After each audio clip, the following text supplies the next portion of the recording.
Chapter 2. Knowledge of Manifested God. Swarup-nishtha.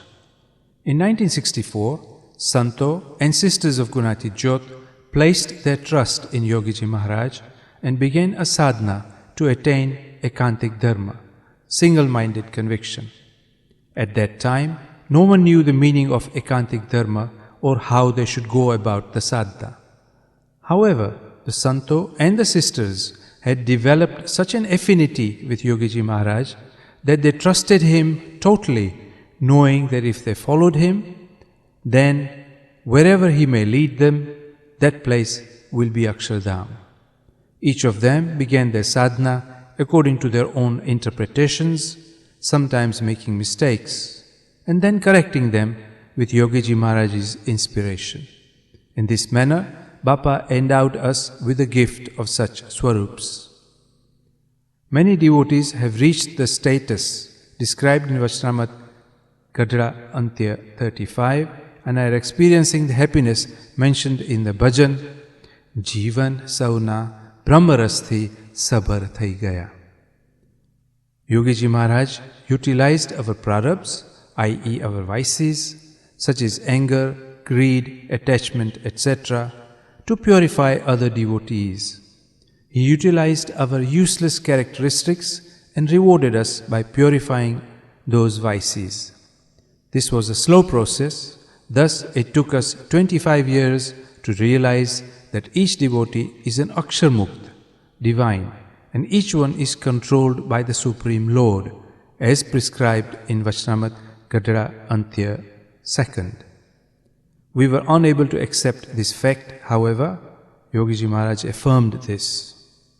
We now have a clear understanding of how we can attain the ekantic dharma, i.e. how to achieve single-minded conviction. Spiritual writings explaining this have been published in Anoopam 5. All the present Swarups practiced and have applied these principles and achieved single-minded conviction. Swarup-nishtha is the single-minded conviction.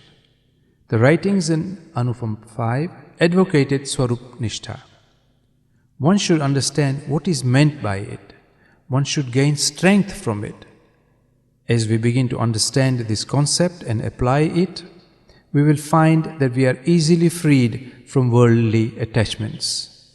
Yogiji Maharaj has helped us to achieve the Swarup-nishtha as described by Maharaj in Vachnamat Gadra Madhya 13. In Gondal, Yogiji Maharaj himself recited the Vachnamat Gadra Madhya 13 and explained it in depth to Pujya Sahib and the brothers. Yogiji Maharaj granted Pujya Kakaji the divine vision whereby Kakaji witnessed Shriji Maharaj amidst all his devotees in his divine abode Akshardham. Yogiji Maharaj recited Vachnamat Gadra Pratham 71 to Param Pujya Pappaji. On each occasion, he was trying to explain that whatever we believe to be of value is indeed worthless, i.e. our possessions, and those devotees to whom we regard to be full of vices are indeed the same devotees that live with Maharaj in Akshardham. Thus, they are Akshar Mukto, but our Indriyas and Antkarans will not easily accept this fact. We would be able to achieve great feats, but would not be able to accept this point. We often made great mistakes, but with Bappa's mercy, we eventually came to accept this point and now experience happiness. In 1974, we attained the Royal Road, which was the acceptance of Swarup-nishtha from the outset. Everyone realized that to attain happiness quickly, the best route was to achieve a single-minded conviction for the Swarup from the beginning. Once we realized and recognized the Swarup and he accepted us as his, then one should simply cling to the Swarup. The element of happiness in our lives would gradually increase as the negative elements which cause us distress and desolation decreases. Eventually, there would not be any negative element at all. For example, if we were rich beyond measure, i.e. millionaires, and if we were hit by hard times, then we would not be worried, would we? we would still remain carefree and happy. Similarly, we would learn to live in a state of bliss and happiness, and nothing in this world could affect our happiness. That is known as the happiness of Akshardham. Everyone in this world is controlled by the karma and lives in fear of kal, karma and maya, negative forces. Only Akshar Mukts are exempted from such forces. However, Yogiji Maharaj cleared the path and warned the devotees of the dangers of being led by their intellectual mind. Until now, anyone who had acquired any spiritual knowledge utilized it simply to inflate their egos. They used their spiritual powers, performed miracles, etc. to gain fame, fortune and followers. It was all done to impress others, to impress upon others the power of their spiritual strength. Just as a rich person can impress people with his wealth, so could anyone who had attained any spiritual knowledge. Although they were able to impress people, they could not free them from their vices. They could not give them any peace or happiness. Therefore, Maharaj and Gunatitanand Swami condemned such practice and advocated that their disciples should act as instruments of the Lord, Brahm Niyantrit. Param Pujya Pappaji once asked Yogiji Maharaj if such concepts applied to us in this lifetime, or would we achieve the happiness of Akshardham after death? Yogiji Maharaj replied that this is almost like a cash and carry. Pay the cash now and carry away the goods, meaning that whatever you do in this lifetime in terms of good deeds, service for the Lord, worship and devotion, etc., is all repaid instantly in terms of purification of the soul and redemption in this lifetime. However, what one should do to achieve redemption was not clearly explained in those days. It took many years to realize that our thoughts, speech and actions should all be carried out with the sole purpose of pleasing Yogiji Maharaj. There were many who themselves did not realize this simple fact and continued to mislead others on the basis of their own misinterpretations. It took a long time to realize that one must first find and recognize a Gunatit Swarup, i.e. a Vijri Sant, as described in Vachnamat Gadra Pratham 62. Then one should firmly accept them to be the Supreme Being who is in constant communion with God, and one should endeavor to abide by their commands. One should never question the commands given by the Gunatit Swarup, nor hesitate in humbly following his instructions. One should insist on maintaining Divya Bhav, i.e. accepting everyone and everything as divine. One's intention should always be to please the Lord. When you falter, you should ask for forgiveness and pray for strength. Then continue to serve the Lord with Mahatmya. The peace and happiness experienced would progressively increase. We began to accept this concept firmly from 1974. Many young Santo, Vratdhari brothers, Vratdhari sisters and devoted Grahasts, married couples, adopted the principles of remaining submerged in Mahatmyuk Seva from the beginning. They are all experiencing spiritual bliss now. Even newly initiated Vratdhari brothers, such as Puja Ramesh Bhai and Puja Rajnikant Bhai, are following these principles. Puja Narendra Bhai, Puja Vashu Bhai, Puja Dilip Bhai and Puja Praful Bhai found their sadhana very easy. They did not feel as they had to endure any disturbances, distress during their sadhana. Puja Sahib's divine love for them allowed them to dedicate their lives to God. They had such faith in Sahib and unquestioningly followed his instructions. Similarly, amongst Vratdhari sisters, Puja Paduben's life inspired a new path, Padma Marg. She put in practice the principles of Vachnamat Gadra Madhya 13 from the outset. She applied the Mahatmya mentioned therein, believing and accepting all devotees to be divine.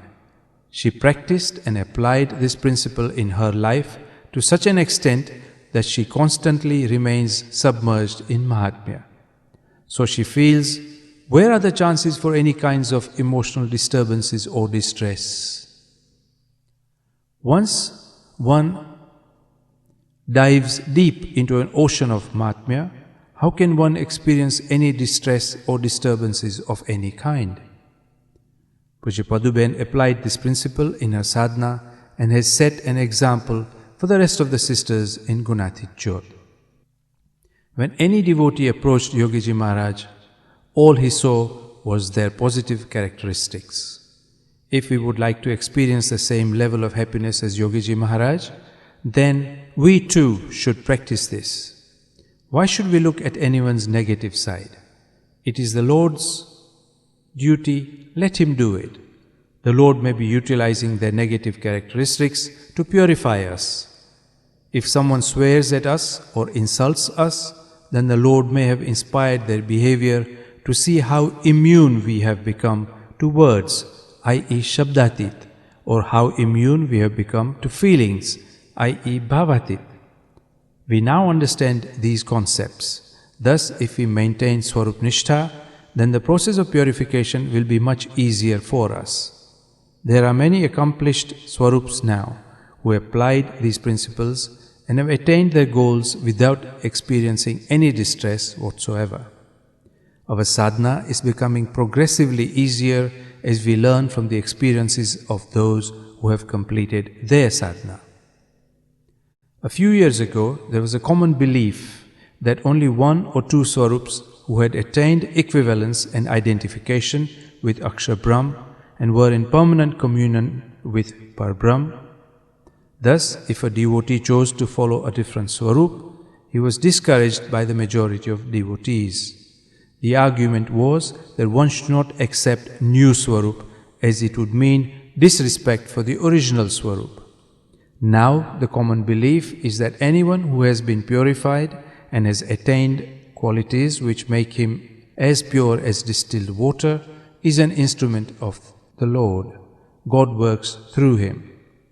Each Swarup will have his own way of leading his followers. Their methods may differ, but ultimately everyone will reach the same destination, Akshardham. Just as we can travel using different modes of transport, the journey may be by road, air, sea, etc. The time it takes to reach the destination will vary, but irrespective of the mode of transport, everyone will eventually reach their destination.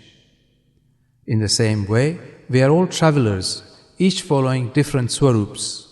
They are all Ekantik Swarups, be they Vratdhari sisters, Vratdhari brothers, Santo or married couples. Each one is making spiritual progress. We all accept and believe this as explained in the bhajan, Jivan Sauna Brahmrasti Sabar Thai Gaya. We are all practicing the concepts mentioned in that bhajan. The Swarups themselves live according to those principles, thus illustrating the benefits of such principles to their followers. Actions speak louder than words. The behavior of the Swarups speak for itself. Each devotee follows in his Guru's footsteps, and when faced with any difficult circumstances, he immediately believes Maharaj to be the controller of those circumstances and accepts his Guru as the one who inspires everyone. Imagine for a moment that we accept Pujya Ben as a Gunatit Swarup, or accept Pujya Sahib or Pujya Hariprasad Swami as Swarups. Then it follows that we should accept them as the controllers of their devotees' behavior. They guide and inspire their followers. If we accept this, then how can we believe their followers to be acting wrongly? The main problem is that we have not even accepted Pujya Ben, Pujya Sahib, etc. as Gunatit Swarups. This is the reason why we argue and tend to question everyone's actions. We should believe that Maharaj dwells constantly in Pujya Ben, Pujya Ba, Pujya Sahib, Pujya Hariprasad Swami and Pujya Akshar Vihari Swami. These Swarups have attained equivalence and identification with Akshar Brahm and are in permanent communion with the Lord. The Lord will work through all those who remain submerged in Him and his glory, Mahima. If our Guru should speak ill of others, i.e. participate in Mahima, then God will no longer work through him or her. This principle has been firmly instilled in us. The theory we apply is this: when someone approaches us in a negative way, instantly we should imagine that person to be our Guru. If our Guru acted in this manner, we would not take offense but would simply endure it. We now believe and accept our Guru to be Gunatit Swarup. Until 1965, even it was quite difficult for us to accept Yogiji Maharaj as such a Swarup, even though he was an incarnation of God.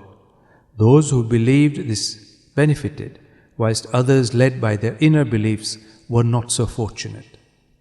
Today, many people believe and accept Yogiji Maharaj as the Pratyak Swarup, and temples and shrines have been built in his honor. However, few years ago, Yogiji Maharaj was highly criticized for initiating youths into the monastic order. People believed that the ones he had chosen to become sadhus were not at all appropriate. They did not have the characteristics or qualities required for becoming sadhus. We have now witnessed that these sadhus who were chosen by Bappa have today attained the spiritual status of a Gunatit Sant. There are many who have become their followers. These Swarups do not seem any different from us. Sometimes we may even appear to be more intelligent than them. However, that is not so. We must believe and accept them to be the divine instruments of the Lord. We should accept their Mahatmya as per Vachanamad Kadra Madhya 13, and also accept their devotees to be divine. Never criticize other Swarups or deny their greatness.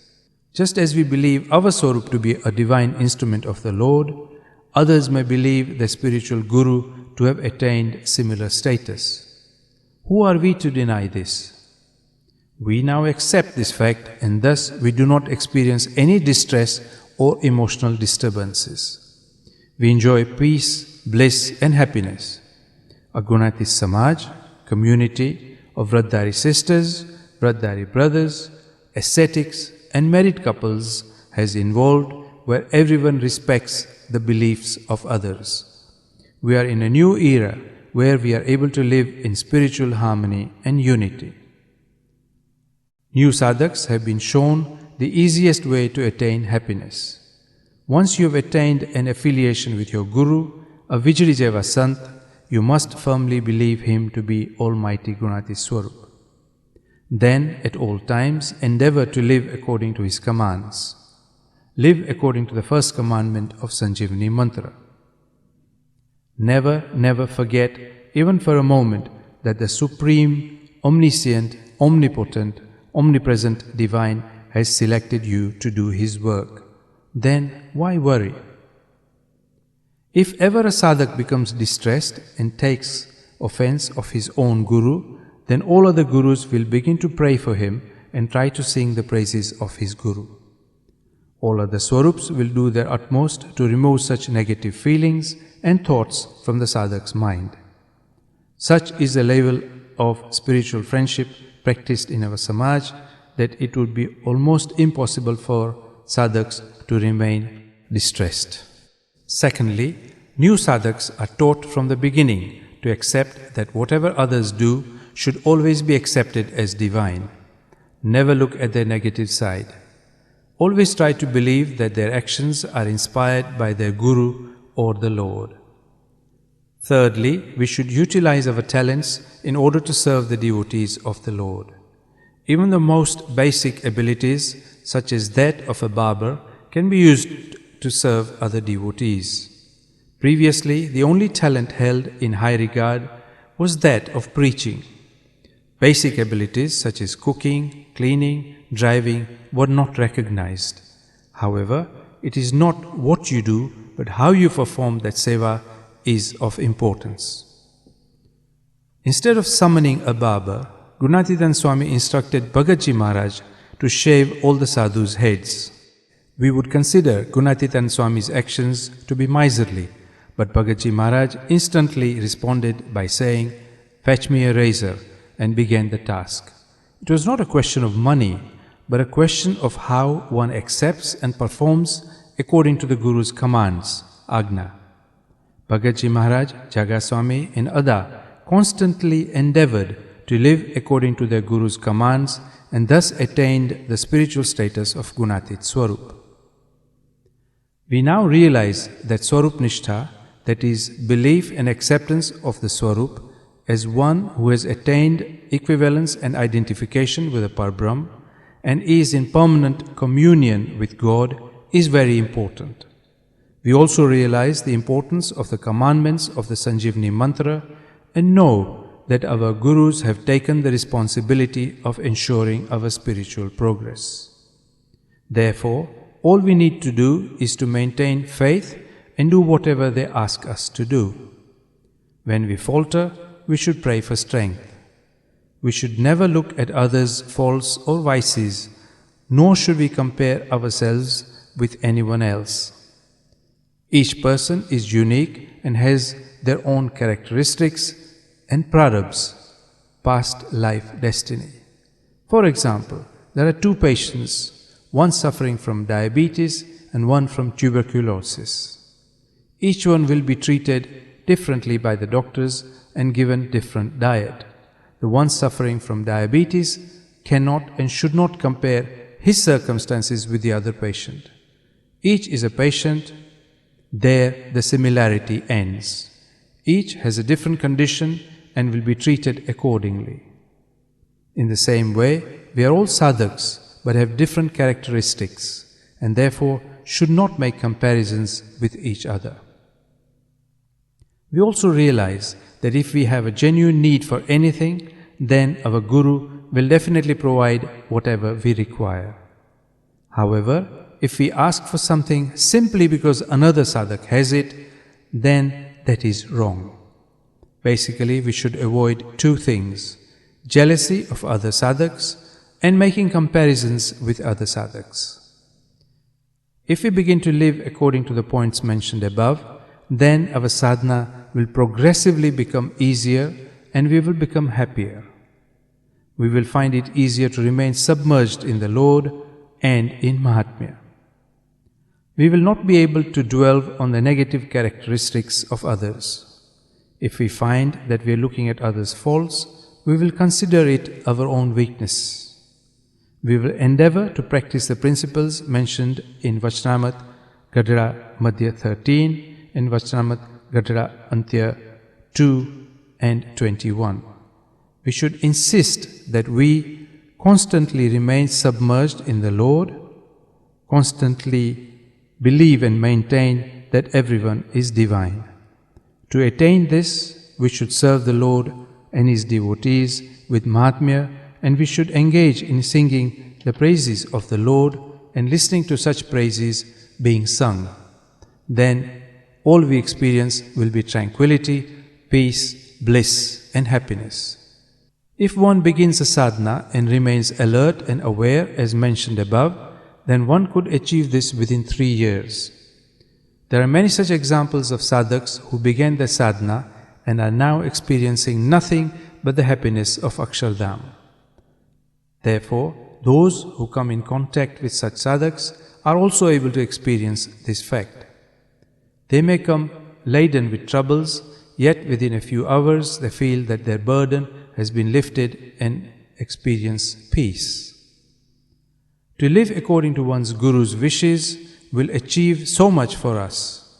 Our Gurus are so great, and since they are in constant communion with God, they receive inspiration from God and guide us accordingly. They act as instruments of the Lord and thus will ultimately lead the whole Samaj to a state whereby everyone will enjoy the happiness of Akshardham. Let us all begin in walking on the righteous path which will lead us to our goal. Let us make a firm resolution to help each other on this journey. Such spiritual friendship and harmony will please Yogiji Maharaj.